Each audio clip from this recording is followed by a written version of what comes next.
Hey y'all, welcome to 3.1. We are officially out of finding the volumes from areas that we rotate around certain axes, so that's good. Good news for people that didn't like that. What we are moving into now is integration techniques. So we're going to start off with integration by parts. Now, so far in your journey with integration, you have the ability to use the power rule of integration and you have use substitution. And that's pretty much the only two things that you guys have known so far. So we're going to expand on the possible tools that we can utilize to help us integrate problems that are a little bit more complicated at first glance. The first one being integration by parts. So I'm going to go ahead and give you guys an example.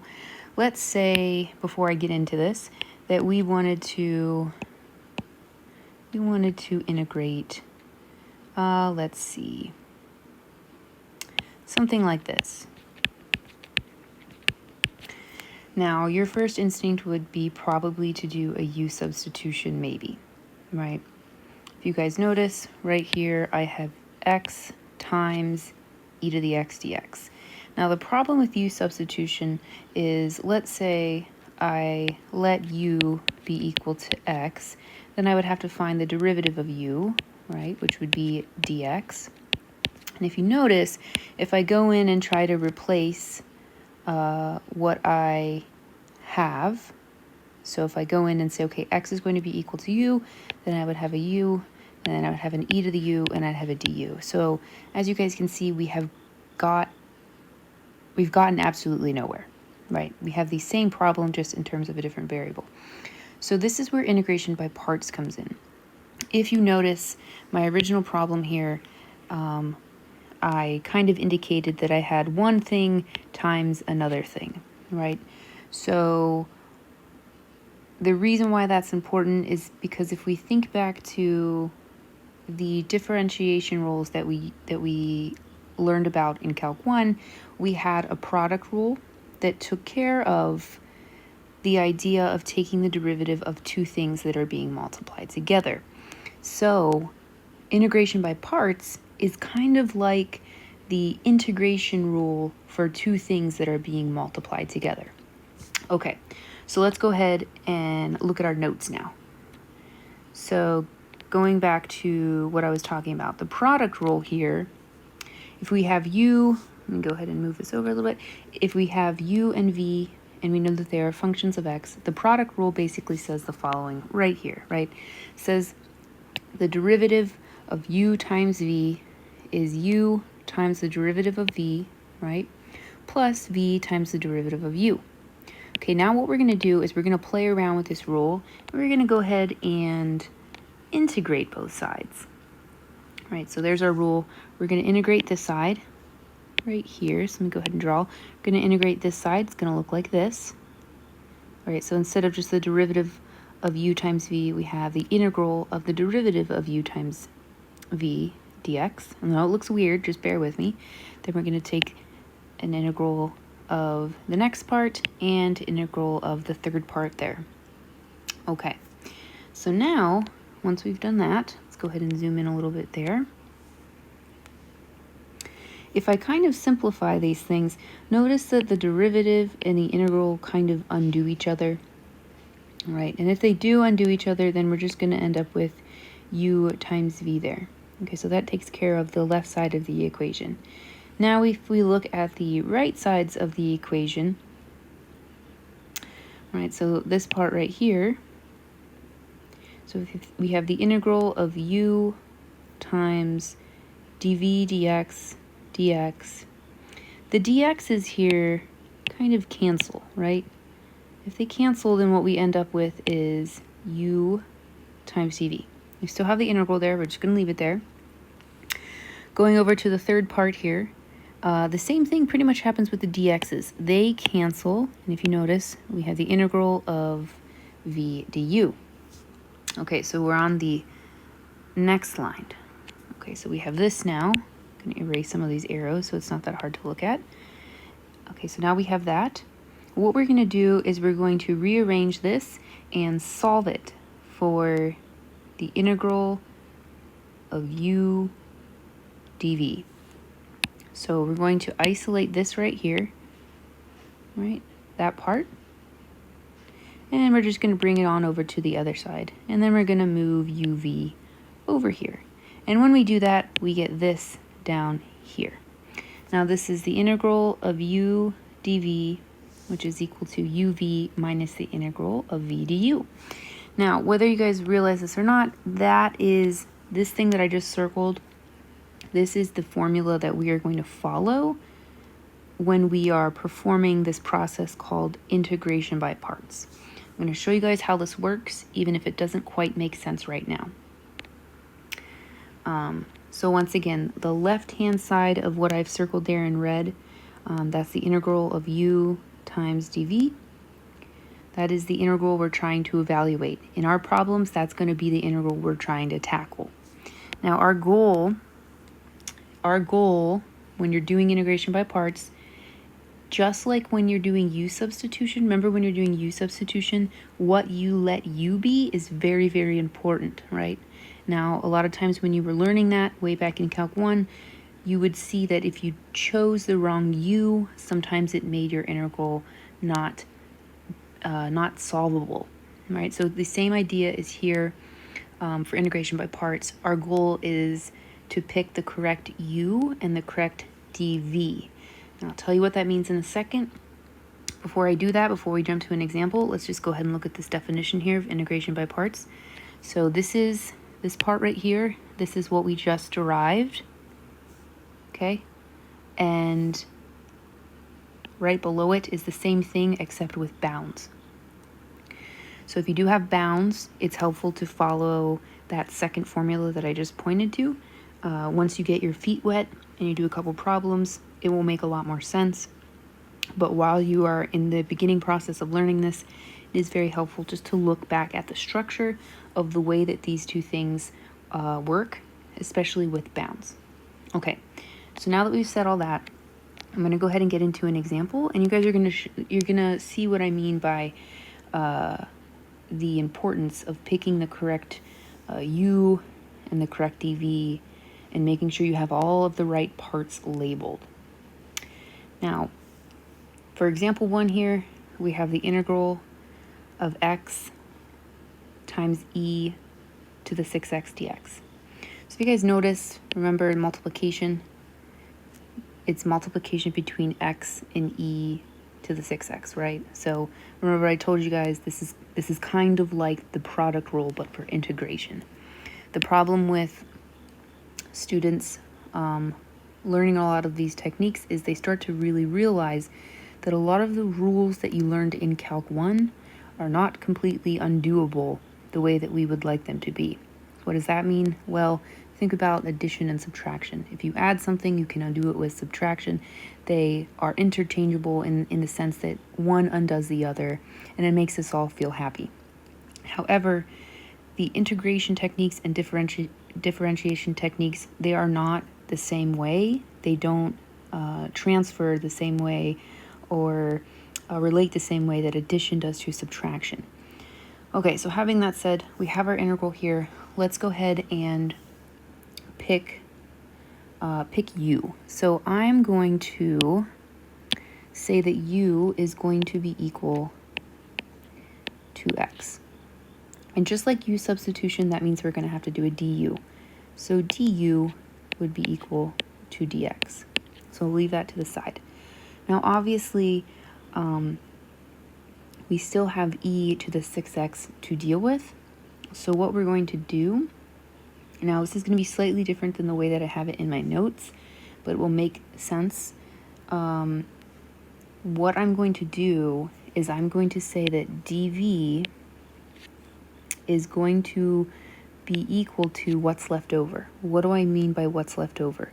Well, if you've noticed, the only thing that I didn't declare as a variable was, I'm going to circle it all, was this right here. Well, actually, let me erase that. So the only thing that I didn't declare as a variable would be this stuff right here. Right? The The only thing that I said I'm going to declare as u is x. That's it. Everything else left over, it would literally be the integral e to the 6x and dx. All of that is what's left over. I've only claimed x, right? I claimed that x is going to be equal to u. So dv is what's left over. Now, if I wanted to actually take the integral here, I'm going to go ahead and do that. If I wanted to take the integral, find the antiderivative, what would that be? Well, if I go ahead and integrate there, what I'm going to end up with is getting 1 over 6 e to the 6x. Now, if that was too fast for you, that's okay, I'll break it down here. Remember, to find the antiderivative, I would probably actually have to do a u substitution to this thing, right? I would say, okay, you know what? U is going to be 6x. Du is going to be 6 dx. Solving for dx there, we get 1 over 6 du is equal to dx. And then I'd be ready to do my u substitution, and then I would get e to the u 1/6 du, right? And then I would say, okay, 1/6 to the front, integral of e to the u du, that's going to be equal to 1 over 6 e to the u. And then I would say, let's go back in and replace what u is. So that's 1/6 e to the 6x. And that's where I get this. Now, the faster that I go and the more that we progress in this course, I'm going to start to skip stuff like this here, all of this that I just did, because you guys are going to hopefully get better and better at just kind of like doing that process in your head. So the very simple u substitution stuff that was like things that took you a few days to really get down in Calc 1, we're going to start to hope, or I'm going to start to hope rather, that that's just kind of like already in your head. Now, if you have to do this, if you have to write it out, that's totally okay. I honestly had to when I was first learning Calc 2 because there's a lot going on. So if you do have to take a second and do this u substitution just to get you into setting up your integration by parts, that's okay. That's all right.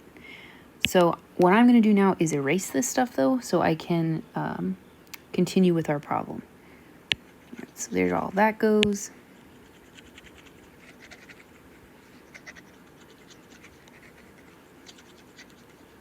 Cool. Okay, so back to what we had. Now, I said that dv was going to be equal to everything left over. We said that was equal to the integral of e to the 6x dx.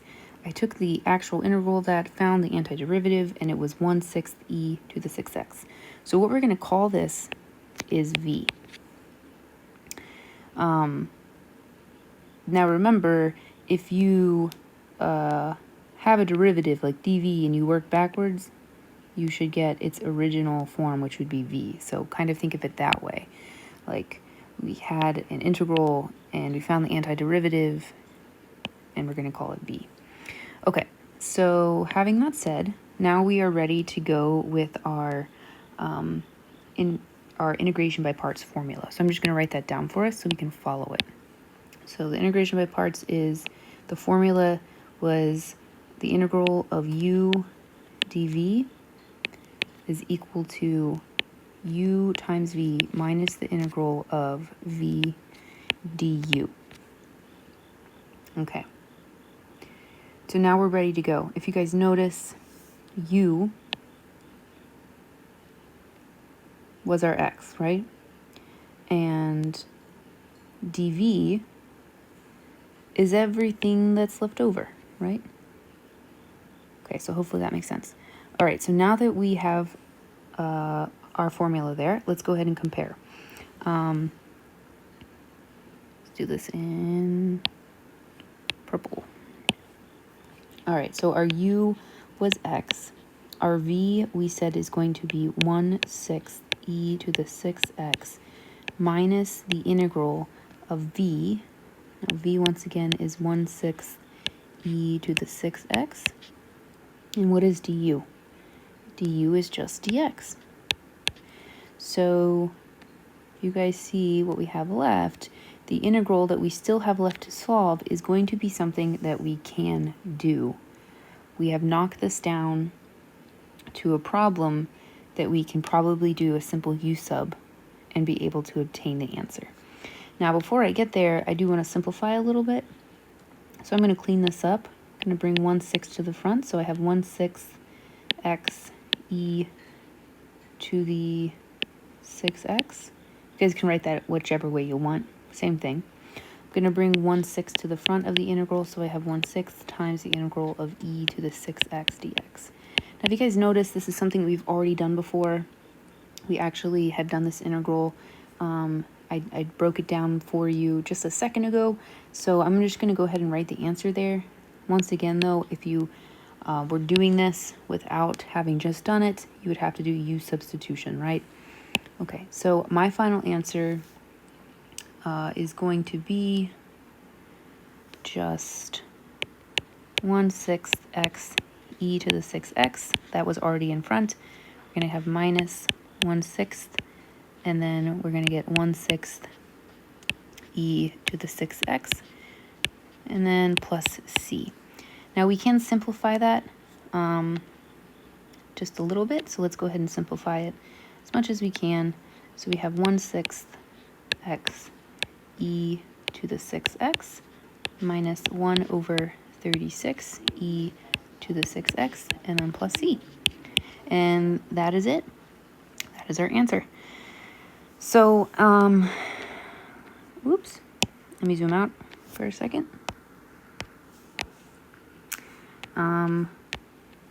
So as you guys can see, it was a little bit longer of a problem than a u substitution, right?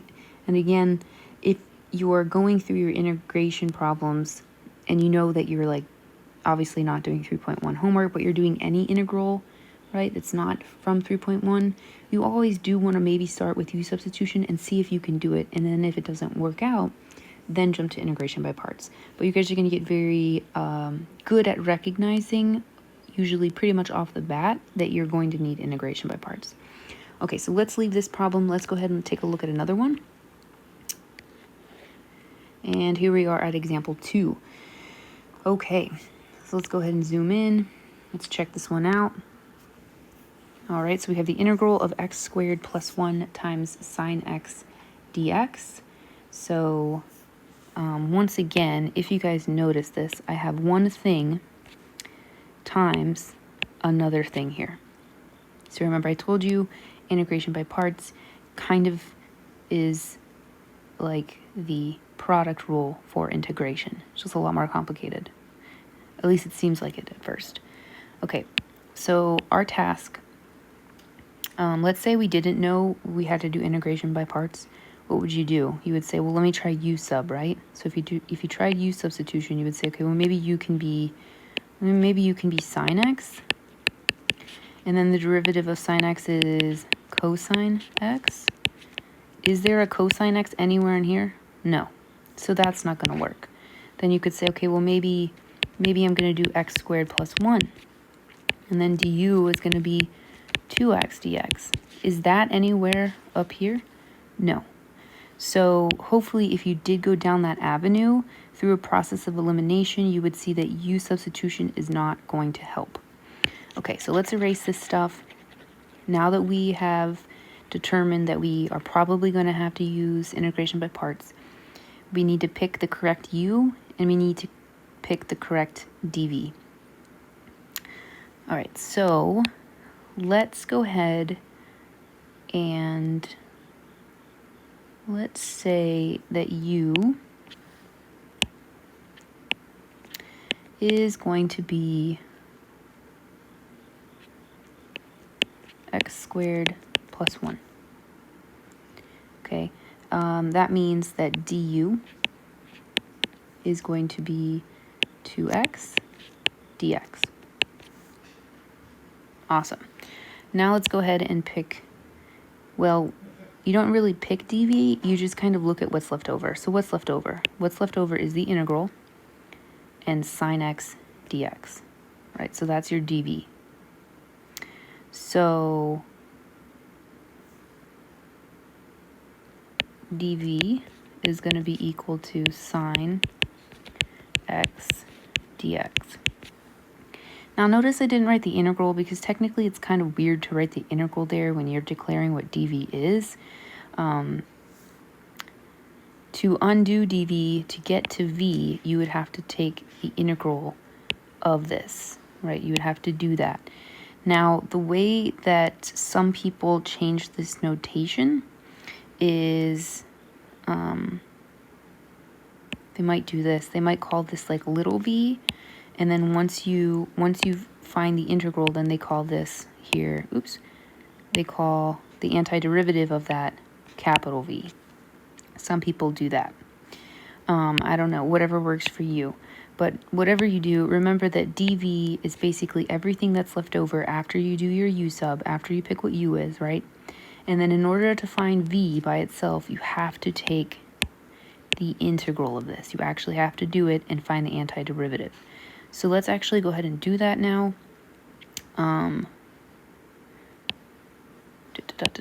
Here we go. So if we find the antiderivative of sine x, right, that's going to be negative cosine x. And you could say, okay, Eileen, I took a integral, right? I didn't have bounds. Do I have a plus c here? Technically you do, but that's very strange to write, and it's not going to help us in our ability to plug things into our integration by parts formula. So don't write the plus c, it's very strange. Okay, so I've picked u. I've understood what's left over after I've done that. I found the antiderivative of what was left over, and I've declared that that is going to be v. Now that I have everything, I have all my parts to this puzzle. I have u du, I have v dv. Let's go ahead and plug this into our formula. So our integration by parts formula, let's just write it again because it's definitely not burned into your brain. It is into mine. We have the integral of u dv is equal to u v minus the integral of v du. Okay, so we've labeled everything to be consistent with what we need to here. U and dv match our original integral exactly from what we've declared, so that's good. We're interested in filling out this side, right? We're interested in doing that. That's going to allow us to obtain our answer there. So let's fill it out exactly how we need to. U we declared was going to be x squared plus 1. I'm just going to put it in parentheses to keep it organized. V was our negative cosine x. Put that in parentheses. Okay, then we have minus the integral of v du. All right, so v is negative cosine x. And du, now it's a little bit more complicated than our last u, but that's totally okay. Du is going to be our 2x dx. Cool.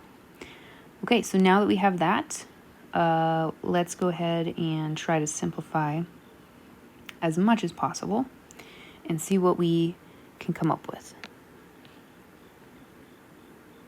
Let me shrink this because I don't need that there. Okay, so I'm not going to change this up too much. Let's just rewrite it a little bit smaller and neater.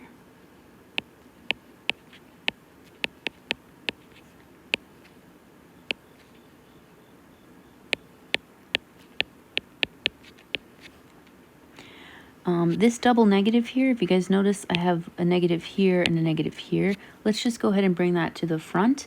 Bring that negative, this negative here to the front, which would create a positive, right? So let's do that. That we can do. So let's do that. Let's do positive. And then we'll just go ahead and say like this is like a positive 1 here. So it's like positive 1 times the integral. I'm just going to say that. You can think of a 1 there. And then we're going to have cosine x, and we have 2x dx. Okay, so this is not the answer. We cannot leave it like this. We cannot have an integral in our answer. What do we do with this here? We have to integrate that. How do we do it? Well, if our first thought was integration by parts, congratulations, that is the correct answer. However, if you said u sub, If you guys notice, let's say I let u be equal to cosine x. du is equal to what? You're going to get trig here, right? Is there other trig up there? No. Let's say u is going to be equal to 2x, right? And you would end up with this. You would end up with 1/2 du is equal to dx. Okay, well that's fine and all, but do you have anything in here to help you replace this cosine? No. So that tells me that this, that this right here is just not going to work. It's not going to be helpful. So what we can do is integration by parts again. Yes, it's possible. It's possible for you to do integration by parts 1, 2, 3 times in a problem. I know, it's wonderful. Are you guys happy about that?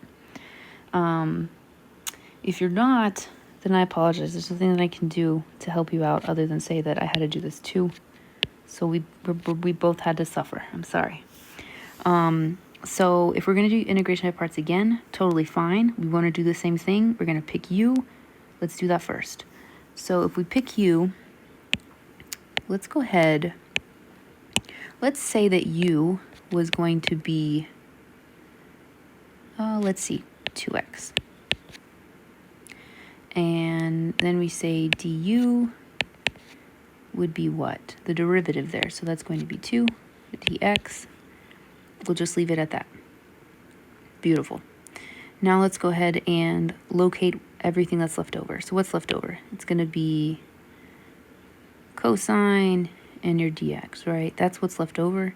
So let's go ahead and declare that that is going to be your dv. So dv is your cosine dx. Now remember, we're going to take the integral of this. We're going to find the antiderivative of this, and we're going to go ahead and say that that is v. So let's do that together. So antiderivative of cosine is just sine. Okay, so now I have all the parts of my puzzle. Got u, du, v, dv, and we are good to go in terms of finishing off this problem. So before I go on and rewrite this and finalize it, your question to yourself might be, how do I know I am picking the correct u to begin with when I'm doing this process? So when you are picking the u, you should always try to think of or look at what can I easily take the derivative of, and it becomes more simple. Now, a lot of times, if you take the derivative of something, it expands and it gets a little bit more ugly.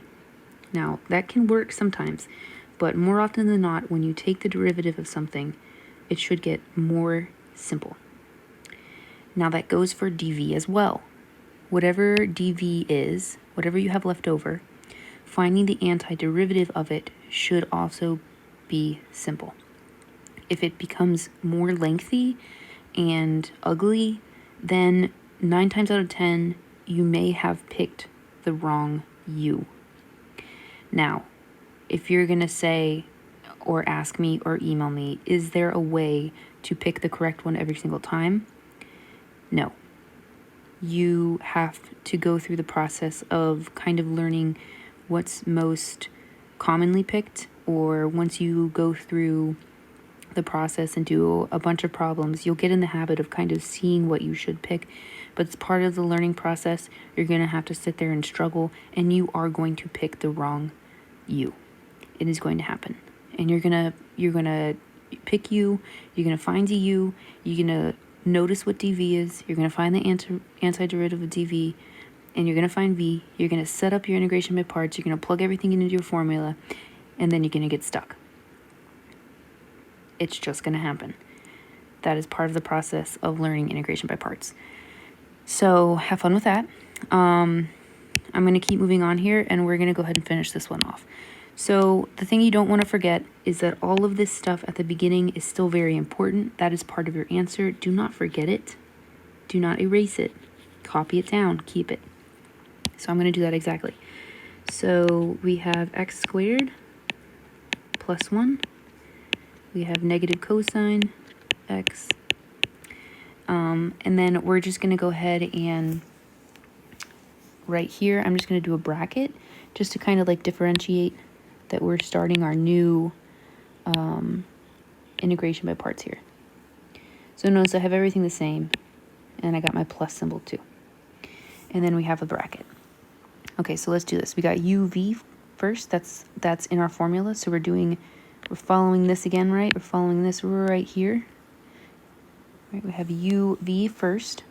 So we will do 2x times sine x minus the integral of v du.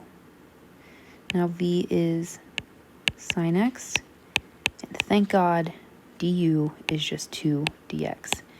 Okay, so what we're left with is something right here. I'm going to underline it in green, something that we can definitely take the integral of. We don't even have to do a u substitution. We definitely are done with integration by parts. It's a simple integral. We can do it and walk away pretty happy. So let's go ahead and finalize this. All right, so we still have x squared plus 1 negative cosine x. We have our 2x times sine x.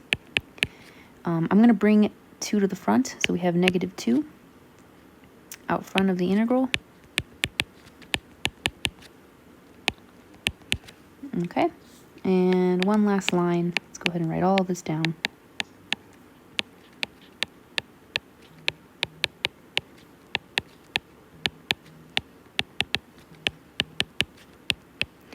And we'll go ahead and finish this off.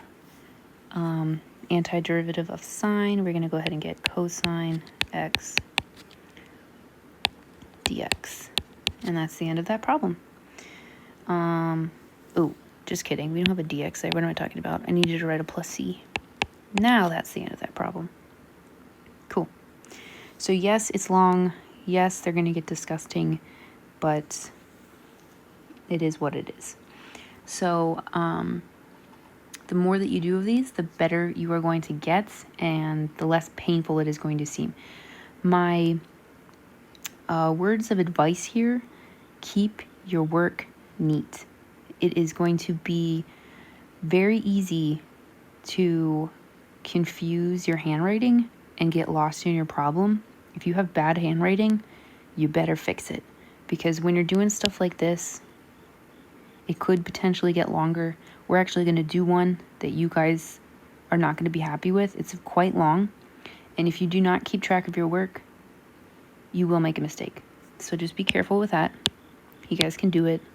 I know you can. Let's move on and talk about another example. Oh, I had all that space. I didn't utilize it at all. Okay, so this one right here, example 3. We want to find the integral of ln of x dx. Now, ln of x dx is like something that's commonly given. I think in a lot of Calc 1 books, it's the answer to this integral is actually given without an explanation of the answer. And the reason why is because in order to actually solve this particular integral, you have to do integration by parts. There's just no other way. So that's why if it does occur in Calc 1, they just give you the formula. They don't tell you where it comes from. It really annoys me, but whatever. That's the way that it is. So what we're going to do here, we're going to do integration by parts. And it might seem kind of weird because you could say, well, Eileen, there's one thing here, not two. And you can see it that way, but another way that you can see it is actually 1 times the ln of x dx. So it's 1 times ln of x. That's 2 things being multiplied together. Tricky, right? Okay, so the trick here again, we want to go ahead and pick what u is, and we want to pick what dv is, or kind of see what's left over, right? What's left over is going to be dv. So in this case, u is going to be ln of x. So what's left over? This right here. This is what's left over. So if that's what's left over, then I'm going to say that dv is just equal to dx. Now remember, we're going to take the integral of that. So what's kind of here? It's a 1, right? What did I say was there, it's like 1 times ln of x. So now if you take a look at what's left over, it's the integral, it's 1, and it's dx, and that's exactly what I have here.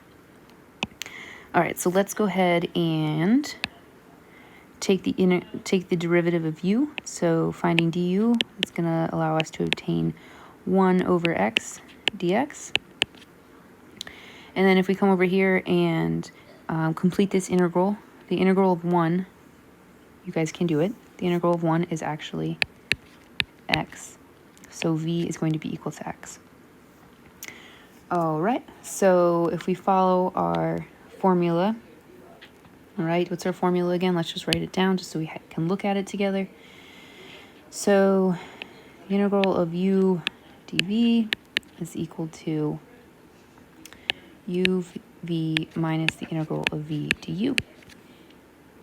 All right, so following that, u was ln of x, v is x, so I'm just going to write an x here so we don't like confuse them, they're being multiplied together. So ln of x times x minus the integral of v du. Now u was ln of x, and du is 1 over x dx. Cool. Now it might look like it got a little bit more gross, but let's check out what's going to happen here.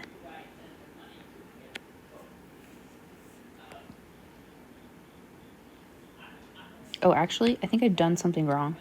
Let me take a look. Let's see. Oh,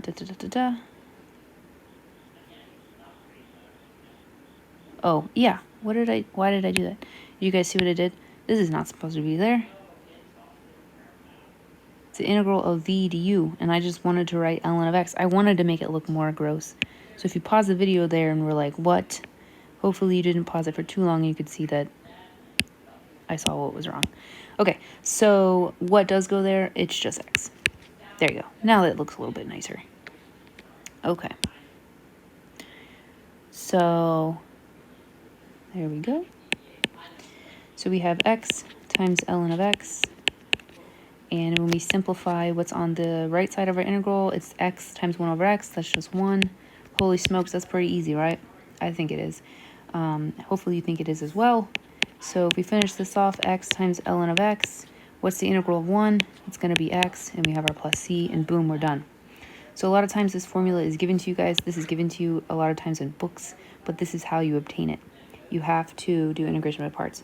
So the tricky thing here for this one, students will see this, they'll recognize it at the, maybe when they're first learning this, but then if I give this to them on a test, they choke and they're like, I don't know how to do this. I don't remember. So the trick is to remember that there's always like a 1 here times ln of x. And then u is going to be ln of x, and 1 is what's left over with dx. So, okay, hopefully that made sense. Hopefully it wasn't too scary. Let's go ahead and take a look at another example. So example 4. Okay, so slightly different, but it looks very familiar because we just took the integral of ln of x. Let's go ahead and talk about this one. All right. So I know I'm going to have to do integration by parts probably, but what should I do? Well, I'm going to treat this the same way that we kind of did the last one. We're going to think of this as like its whole entity, and it's going to be multiplied by 1. So if that's the case, then let me just rewrite this. We kind of have like 1 times ln of x squared dx. So I'm going to say that u is going to be equal to ln of x squared. And that means that dv is everything that's left over. Everything that's left over is just 1 dx. Okay? Now let's go ahead and find du. Du, we're going to take the derivative of u, right? So the derivative of u, we're actually going to have to use chain rule there. So bring 2 out in front, rewrite the middle, take the derivative of the middle, right? Derivative of the middle, derivative of ln of x is 1 over x, times the derivative of x, which is just 1, so we're good with that. Awesome. And then, oop, we got a dx there. Don't forget that guy. Okay, and then let's figure out what v is. If we take the antiderivative of 1, we'll say that v is just equal to x. Okay, so now we have everything that we need. Let me go ahead and write down my formula again. Integral, well, I'll just write the part that we really need to fill in, which is going to be uv minus the integral of v to u. That's what we need to fill in. So uv first, right? So u is ln of x squared. V was just x, right? So we have these two parts here.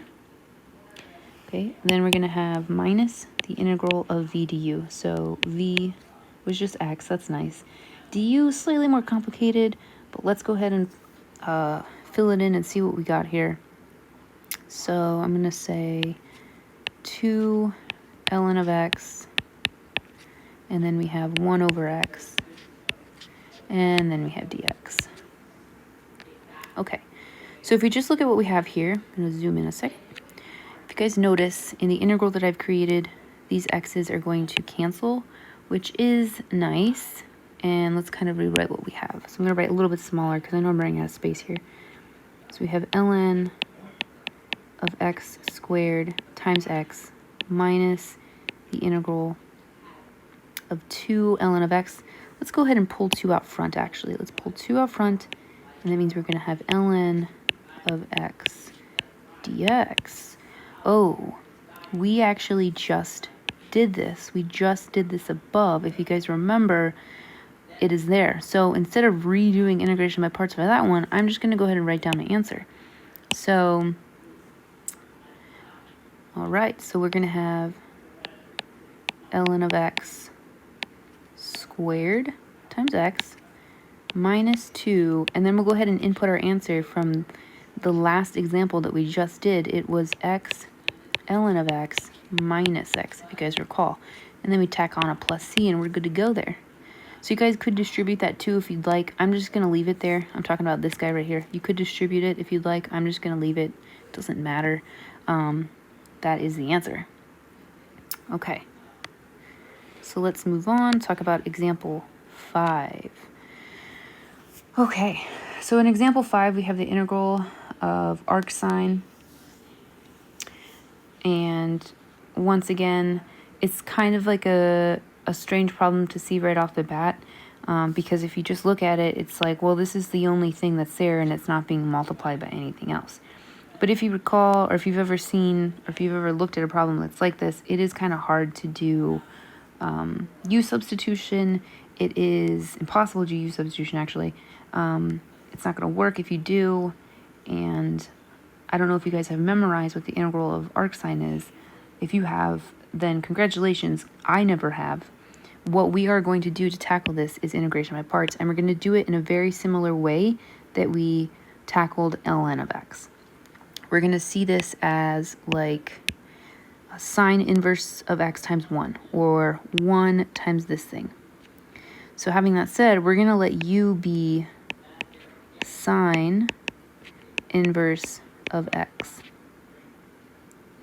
All right, and what's left over? What's left over would be dv. So what's left over? Well, it's just 1 and my dx, right? That's what's left over inside the integral. Okay, so now that I've done that, let's go ahead and try to find the derivative of u. So I don't know if you guys remember this. This is Calc 1 stuff. This is stuff that people usually either had to commit to memory, or if they didn't, it's stuff that they didn't really like finding the derivative of. However, it's going to come back up, so make sure you work on that stuff. Write it down so you have it handy while you're doing your problems. All right, so the derivative of this is going to be 1 over square root of 1 minus x squared. And then, of course, we're going to have a dx there. So there's that. Let's go ahead and find the antiderivative of 1. That's just going to be x. So v is equal to x. Cool. All right, and I'm going to write down our formula again just so we have it to follow.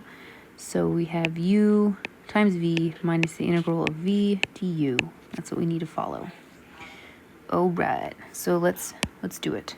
So u is sine inverse x, and v is just x, minus the integral of v du. So minus the integral of x, and then du, unfortunately, it looks kind of gross, but that's okay. Let's just go ahead and write it. So it's this times, or you know what, I'll just put it in parentheses, times 1 over square root of 1 minus x squared. And I guess we can close it and just put dx on the end. There we go. So now we have left with this, or now we are left with this, rather. So I can clean this up a little bit to save space. Actually, I don't need to save space. I got a lot. Never mind. Let me just rewrite it, make it look a little bit more concise. So I'm going to put x on top, square roots on the bottom, and there I am. All right, so how do we tackle this guy? So if you guys notice, the new integral, it doesn't actually require integration by parts. Instead, what I'm going to do is a u substitution. I'm going to do a u substitution for this. All right, so I'm going to let u be equal to, this part right here, by the way, this is good to go. I don't have to do anything with this. That's fine. That's part of the answer. I just need to solve this part. Okay, so in order to do that, I'm going to say u is going to be equal to what's underneath my square root symbol. All right, so that's going to be 1 minus x squared. Then the derivative of this, du, is going to be negative 2x dx. So let's go ahead and solve this for x dx. That's going to be negative 1/2 du is equal to x dx. So if you guys check this out, this part right here, x dx, is represented right here. So I know my u substitution is working. It's getting better. I'm able to do my u substitution and notice that parts in my integral are accounted for, right? If you do use substitution and you notice that there's parts in your integral in your original problem that are not being represented in your u substitution variables, then there's something messed up. It's not working, right? But we're good to go here. So let's go ahead and finish this off. Let's do our u sub. Let's do that in purple. Why not? Okay, so if we do that over here, I'm just going to do the u sub. Remember, we still have this part. I'm going to box it in purple. We still have this out front of what we're going to obtain when we do our u sub. But let's do u sub first. Okay, so we have the integral, and we're going to have a fraction. Let's go ahead and do it's going to be square root u, and then x dx is actually going to be represented by negative 1/2 du. So I'm just going to put a 1 up here and write my negative 1/2 du off to the side, just because I like to organize it that way. So notice, once again, all of this right here is being represented by that. Okay. Okay, so now that I have this, or this, I can go ahead and bring negative 1/2 to the front. So I have negative 1/2 times the integral of 1 over the square root of u and then du. Now to help you guys out with this, we can see this 1 over the square root of u. We can just rewrite it like this. Negative 1/2 u to the negative 1/2 du. And then we're just going to use our power rule of integration, which shouldn't be too terrible for you guys. Let's go ahead and finish that off right here. We'll have negative 1/2. We're going to end up with, if we add 1 to the exponent, right, we're going to end up with actually u to the 1/2, the positive 1/2. And we're actually going to divide by 1/2 as well. All right, so when we simplify this thing, remember, so working with our coefficients here, right, we have negative 1/2 out front. If we flip this one upside down, this one right here, we're actually going to end up with 2 over 1. So that's all going to simplify to just be negative 1. So we end up with negative 1, right, negative 1 out front, or just negative u to the 1/2 power. Okay, so that's the answer in terms of u. However, we want to we want to change this back so that it is in terms of x, right? So u, you can see it at the top of your screen on the left side there, u is 1 minus x squared to the 1/2 power. That's what that is. Okay, so we are pretty much ready to go. We do need to finish off our problem by recalling the answer to the beginning part of it. Remember that this part right here that I've boxed up? That's part of my answer. So I'm going to zoom out just so we can see both of those. Let's go ahead and finish this off. The answer here, the answer here to this whole thing, I'm actually going to write the original integral just so we can kind of put it all together. So the integral of sine inverse of x dx is equal to what I've boxed up there. Let's write it in red. Right, so it's going to be sine inverse of x times x. Now notice I'm going to point to this in blue. Notice we have a minus here, and we have a minus up here. So two wrongs don't make a right, but two negatives do make a positive. Right, so this is going to be plus, and we're going to go ahead and just write what we have. This is going to be 1 minus x squared to the 1/2 power, and that's our answer, guys. Ah, don't forget, what did I forget? Plus c, right? Plus c. That's our answer. So there it is. So yes, it's kind of disgusting, but the more you do, the more fun it kind of becomes.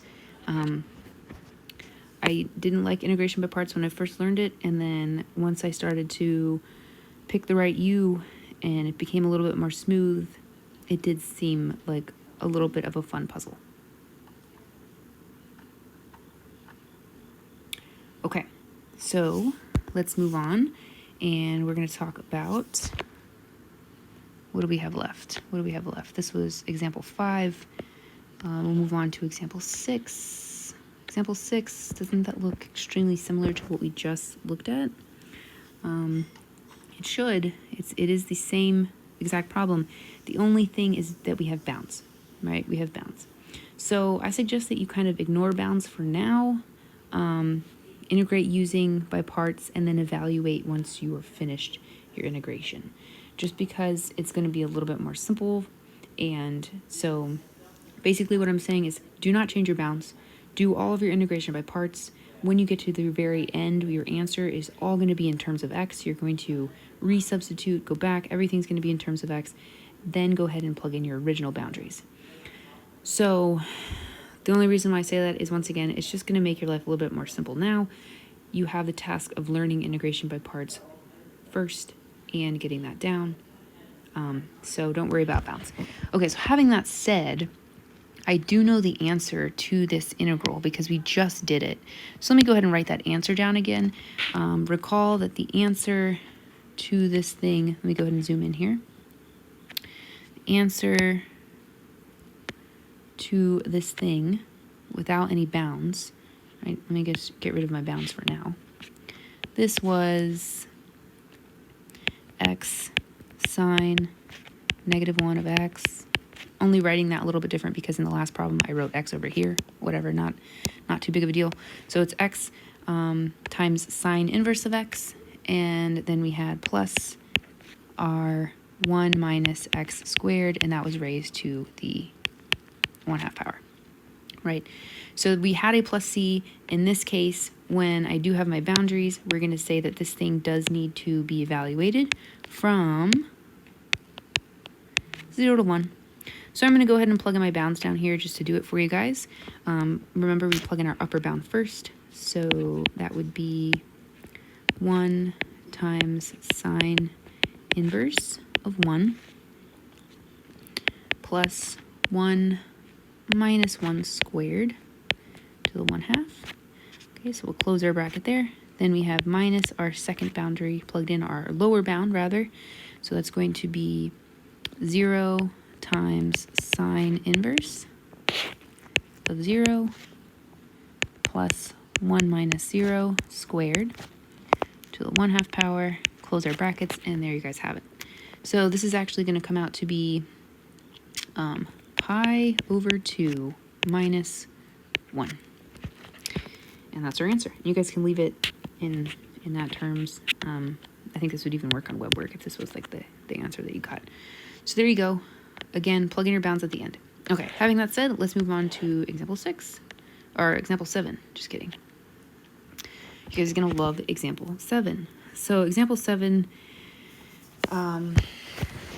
let's do it. Okay, so example 7.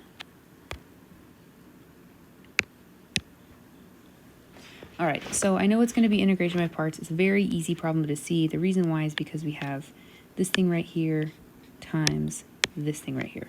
So we definitely clearly have two things that are being multiplied together, and they're not related in such a way that if I did use substitution, it would be advantageous for me.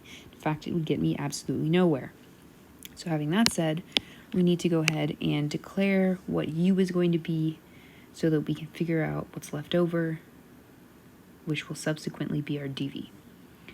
Okay, so let's go ahead and say that u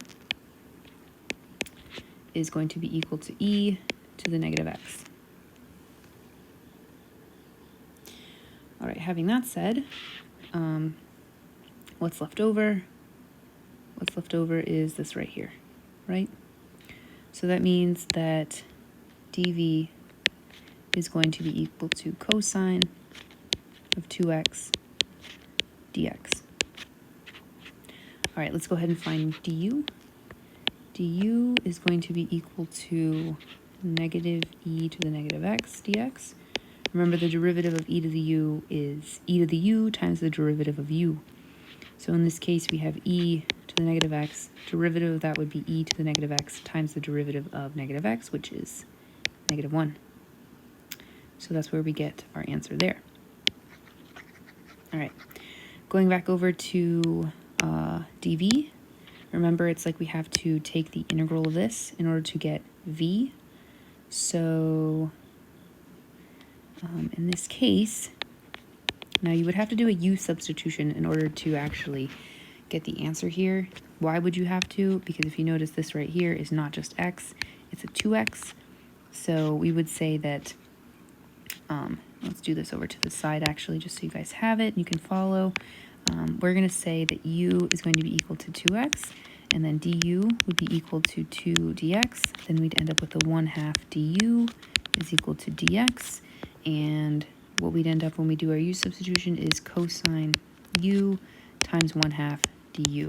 Bring your 1/2 to the front, and you get 1/2 times the integral of cosine u du.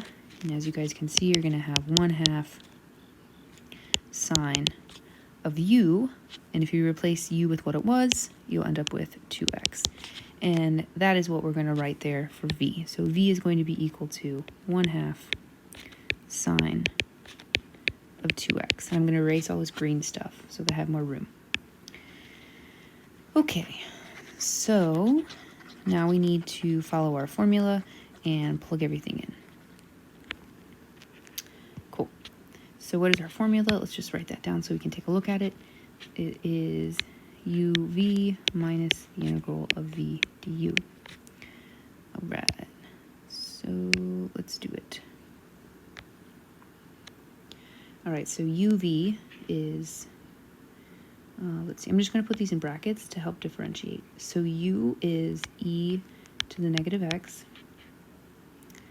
and just put in brackets, and v was 1/2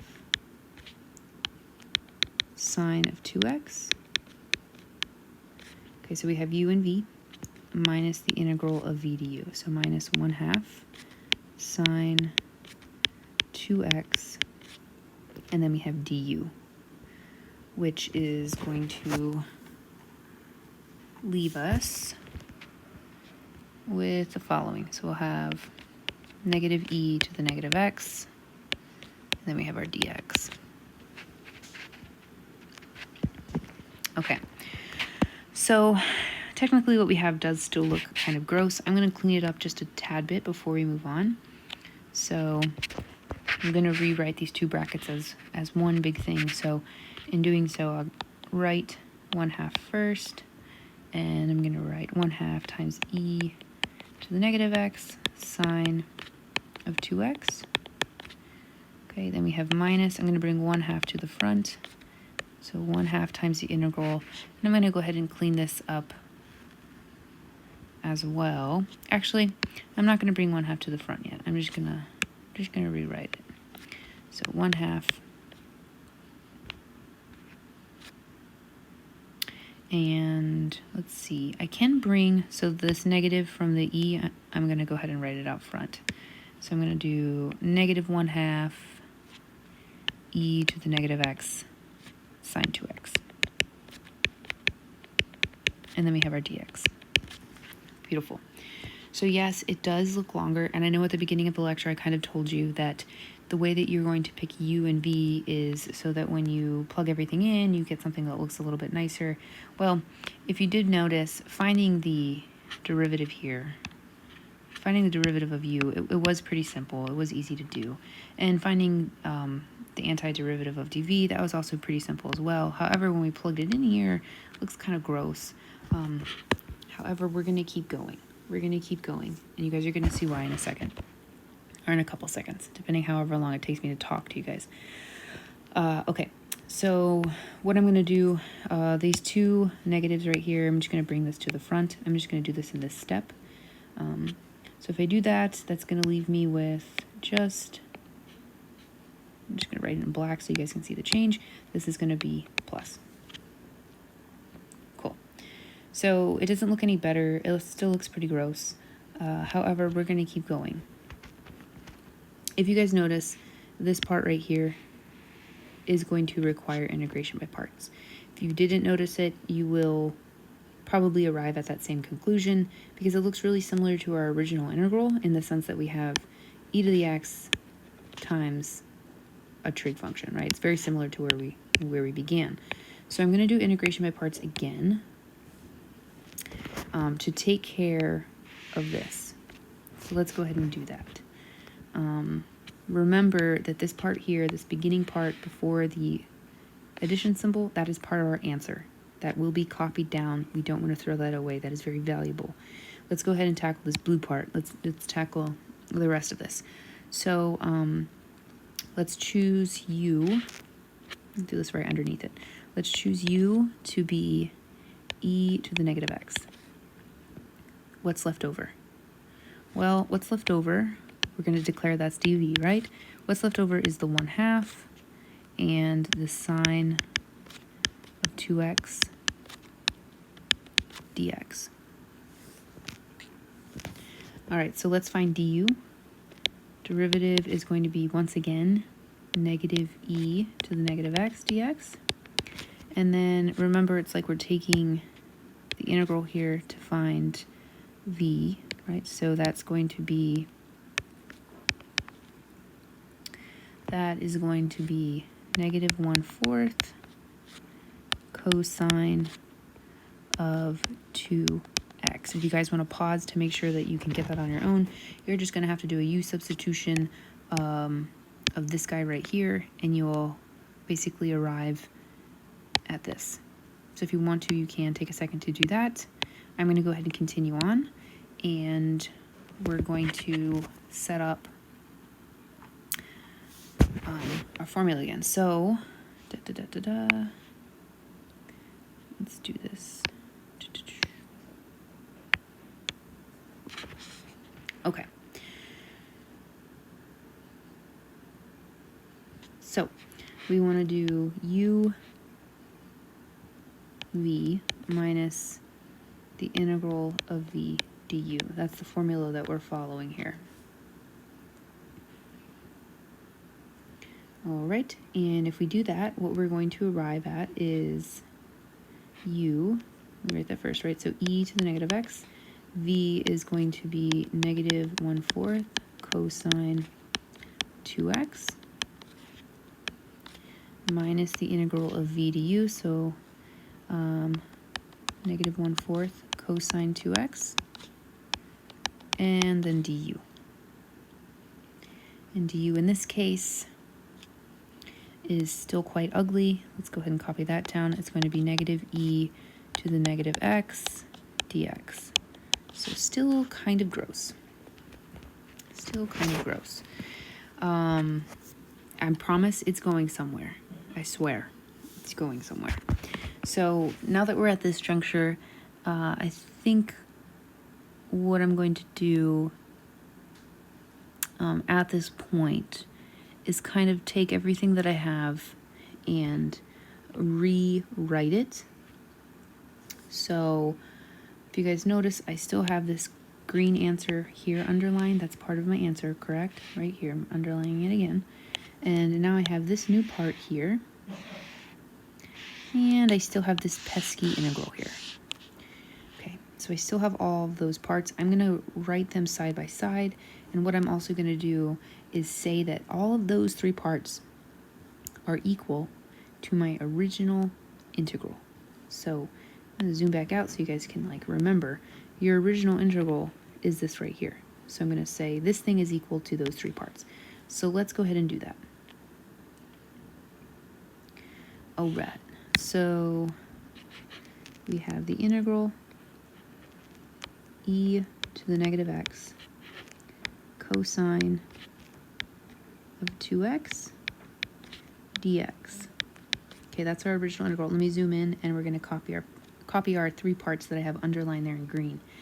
So first part goes first. That's this one. I'm going to label it number 1. Okay, so we have 1/2 e to the negative x sine of 2x. And we have plus. Remember that plus symbol that was there? So we have plus, and the rest of this, we're going to have this part here, number 2. Okay, so number 2, I'm going to rewrite it a little bit nicer.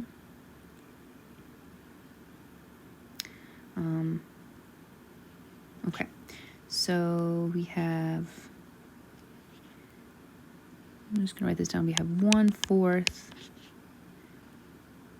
e to the negative x cosine 2x. Okay, so there's that. And this is like our third part here. This is our third part. So it's minus the integral of negative 1/4 cosine of 2x. And we have negative e to the negative x dx.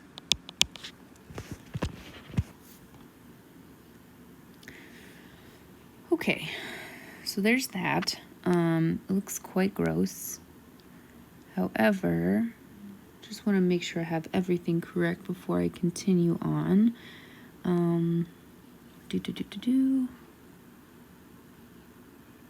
Okay, so I think that looks good to go. Let me go ahead and zoom out and clean up any like double negatives or any weird things that we have to make sure that we're all doing this correctly. So the first thing that I see in terms of like double negatives, if you guys notice there's a negative 1/4 and there's a negative e to the x, those are going to cancel. So I'm just going to go ahead and erase those. That's gone. And then I think we're good to go in that respect. Okay, so the one thing that I want you guys to notice right here is if I factor out this 1/4, or not factor out, but if I bring this 1/4 to the front, right? Let's do that right here. Let's just erase so I don't have to rewrite all of this. Let's just bring that 1/4 to the front. So instead of having it there, I'll just keep this in red so you guys can see the change. I'm going to just bring 1/4 out front. Do you notice that this original integral is equal to this last part here? I have all of the same components. Cosine 2x in both of those integrals, and I have e to the negative x, and I have a dx in both of those integrals. So this isn't a mistake. This isn't a coincidence. This is how these particular types of integration by problems go. Or integration parts problems go. The reason why is because cosine and sine are cyclical, and you end up getting in this cycle where you're just going to go around and around and around, and you're going to end up getting the same thing over and over and over again. And the thing to realize is that you'll get to a point, either by one process of integration by parts or a second process of elimination by parts, or maybe 2, 3, 4, is that you'll end up getting something that you simplify to that looks exactly like your original integral. So when you get that, when you arrive at something that looks like that, what you can do, or what we do rather, is that you can bring this right here, bring this part, so I'm underlining again, bring this to the left side. Bring it to the left side. Okay, so what does that look like? I'm going to show you guys what it looks like. So let's say that I'm just going to go ahead and call this part right here, this whole thing, I'm going to call this like I. You can call it anything. I'm going to call it I. Therefore, this thing right here is also going to be called I. Okay, so let me erase all my lines just so you can see that. All right, so having that said, what I actually have here then, with my coefficient up front, I have 1/4 I. So I have 1/4 I. And then I have like 1 I over here, right? So what we're going to do is we're literally going to treat this like an algebraic equation. We're going to take 1/4 I, and we are going to add it to both sides. Why add it? Because if you notice, this is negative here, right? So we're going to add 1/4 I to both sides.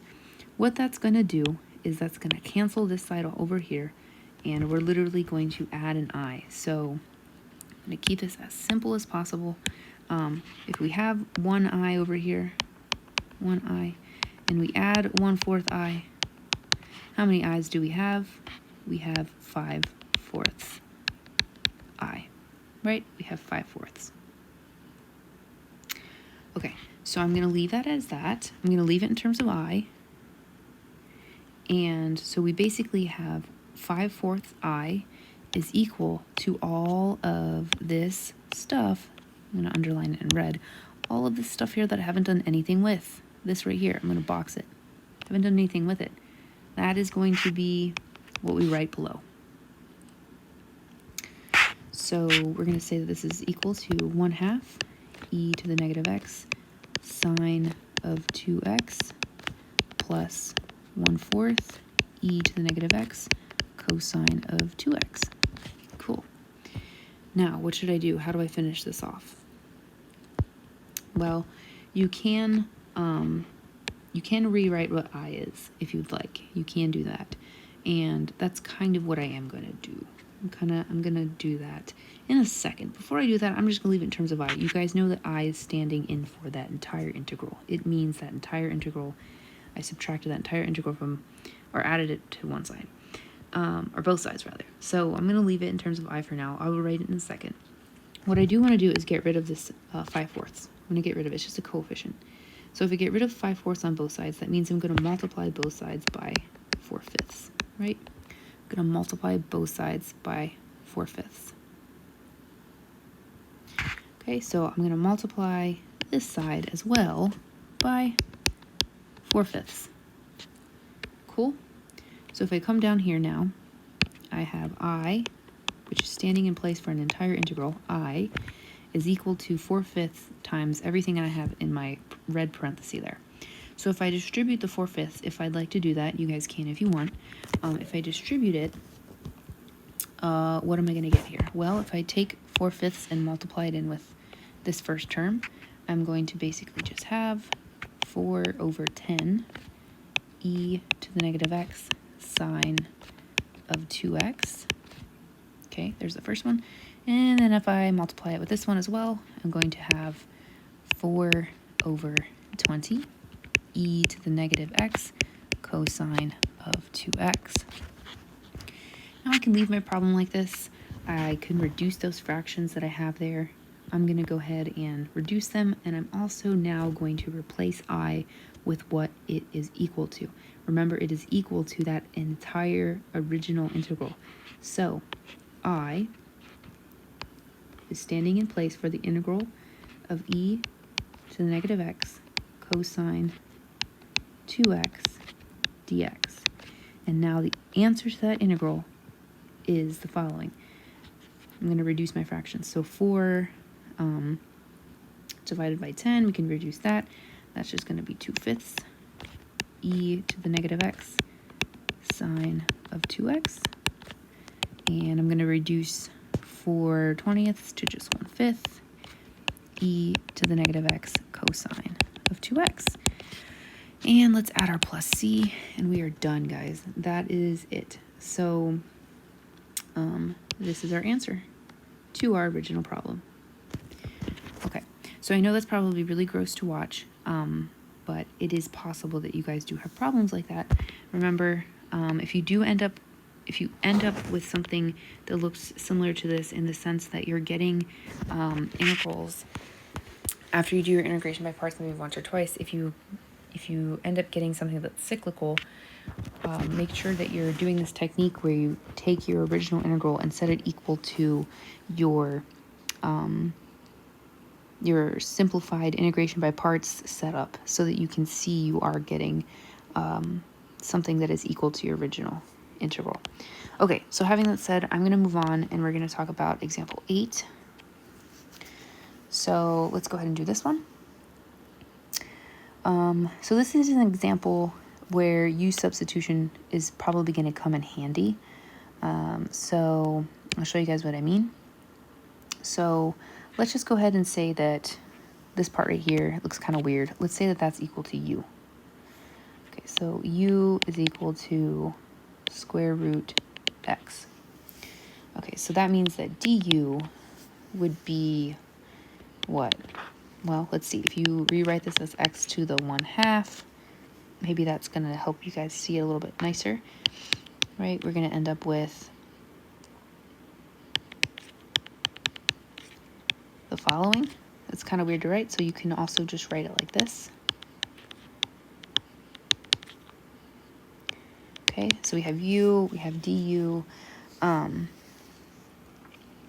If you're doing u substitution, however, right, and if you're saying, you know what, I'm going to attack this thing with just straight up u substitution. I figured out what u is, I have my du. If you notice, however, there's no 1 over the square root of u in your original problem. It doesn't occur anywhere in the original integral. Instead, what we can do, so let me go ahead and erase my big old line here. Instead, what we can do is we can let du be equal to 1 over 2u. What did I just do? Remember that u was equal to square root of x, right? And I have square root of x underneath here. So I'm just going to say, let's let u stand in for what I've already declared it to be. And it just so happens that it's going to stand in place for what du is. Okay, so hopefully that makes sense. Now we're going to do our substitution. Okay, so all right, so now if we substitute, remember our original integral, let's just write that down. Our original integral was cosine square root x dx. That's our original. We're going to go ahead and do our u sub. So this is going to become, after u sub, the integral of, what are we going to get? We're going to get cosine of u, right? And then what's in place for dx? So if you notice over here in my du, I don't have it completely solved for dx. So if I let me go back over here. I have some unfinished work before I set up my substitution, my complete substitution here. If I say that this part, so I'm over here. If I say that this part is going to be represented by u, right? Now let's go ahead and solve for dx. When I do that, I'm going to have basically 2u du is equal to dx. Now I have this solved for dx. Now I can go back over here and I can write this. It's going to make sense. It's going to work out perfectly. Dx is going to be represented by 2u du. Okay, so that looks nice. Now I'm getting somewhere. Let's bring 2, we could bring 2 to the front, or we could leave it there. Doesn't matter. I'm going to make this look a little bit nicer and say that our integral is now 2u times cosine of u du. Okay, so what do we have going on here? If you guys notice, this is going to be really similar to a problem that we kind of like started off with. We have two things being multiplied with each other. We have 2u times cosine u. So if you would say, okay, well, maybe I should do u substitution again. U substitution, sorry, that's not weird. U substitution. My warning to you would be that it's not going to work. It's not going to help you. You're going to end up with basically just the same problem, but in terms of a different variable. So what we're going to do here is integration by parts. So since we already kind of have u on the board, I'm going to do w and v. Hopefully this doesn't blow your guys' minds. So w and v, just to have a different variable. Okay, so let's let w equal 2u. And that means that dv is going to be everything that's left over. So dv is going to be equal to cosine u du. Cool. Now let's go ahead and take the derivative of w, which is going to be dw. And this is going to stand for 2 du, right? 2 du. The derivative of 2u is 2 du. Perfect. Okay, now let's find the antiderivative. Remember, we're going to find the integral of this part. So that's going to be equal to v, and that's going to just be sine of u. Cool. So now we have all of this. So just to kind of rewrite my integration formula with my new variable so it doesn't freak you guys out too much, we're going to have w v minus the integral of v dw. Okay, so now we have that. We can go ahead and plug everything in. So w is 2u, and v is sine of u, minus the integral of v, which is just sine of u, and then dw, which is 2 du. Cool. Okay, so now if I rewrite this just a little bit nicer, can bring 2 to the front, and we have sine of u du. So if you guys notice, the remaining integral is something that's pretty easy to solve. Let's just go ahead and finish it off. So what we're going to get here, we have 2u sine u minus 2 cosine u plus c. All right, so are we done? No, we are not quite done. What we do need to do is substitute back what u was. So let me go ahead and zoom out. Remember, what was u? What did u stand in place for? So u was, I'm going to circle this right at the big top of your screen, u was square root of x, right? So if I go in here, I need to replace all of these with square root of x. So my final answer here is actually going to be, I'm just going to write this over here to the side, u is square root of x, right? So we're going to have 2 times square root x sine square root x minus 2 cosine square root x plus c. And that's your answer. So yeah, kind of gross, but super helpful in knowing that it is possible to do things like this.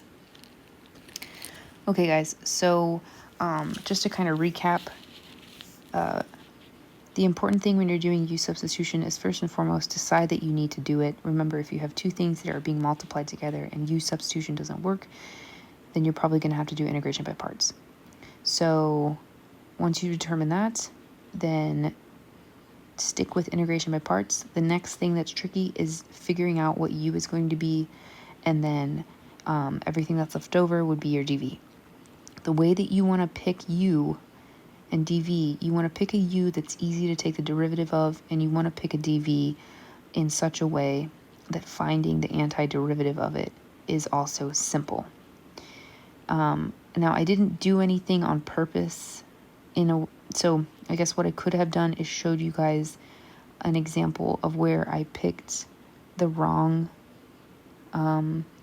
u or the wrong dv, but in all reality, you can pick a u and it be quote unquote the wrong u and it still work out. It's just going to take you longer to solve.